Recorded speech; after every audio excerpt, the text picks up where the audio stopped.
हलण याद कर तू अकेले सफर ते अदा हलण याद कर तू अंधेरी कब्र में वञण याद कर तू अदा वञण याद कर तू अकेले सफर ते हलण याद कर तू अकेले सफर ते हलण याद कर तू इंदुई कम न काई आकड़े वडाई इंदई कमे न काई आकड़े वडाई दुनिया में वडो तू आही फडाई दुनिया में वडो तू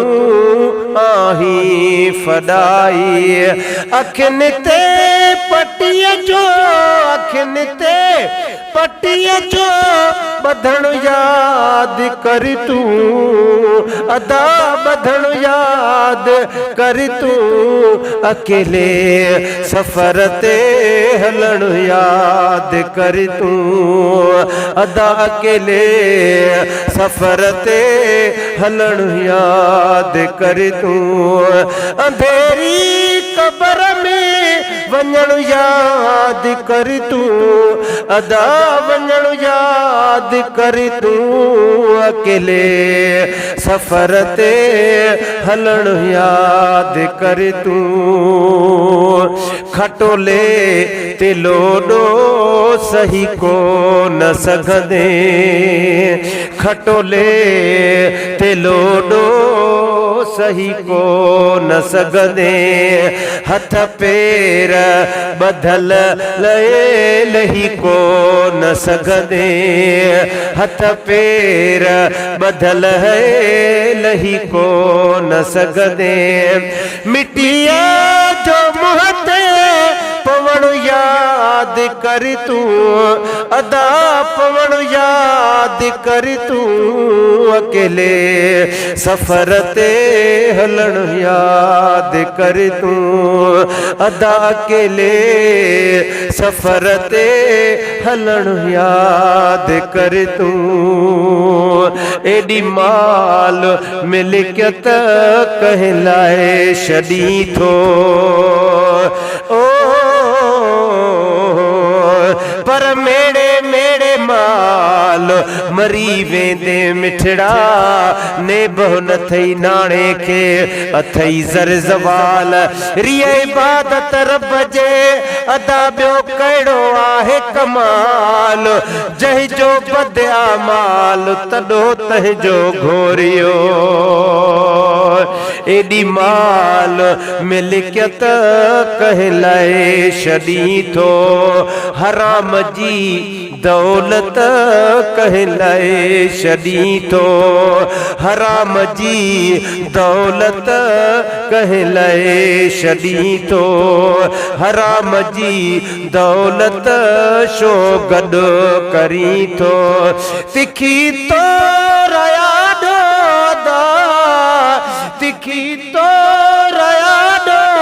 तुरण याद कर तू अदा तुरण याद कर तू अकेले सफर ते हलण याद कर तू अकेले सफर ते हलण याद कर तू गरीबन यतीमन जो खाइण माल सवलो अदा गरीबन यतीमन जो खाइण माल सवलो नाहे भो को तो के हिते यार भोलो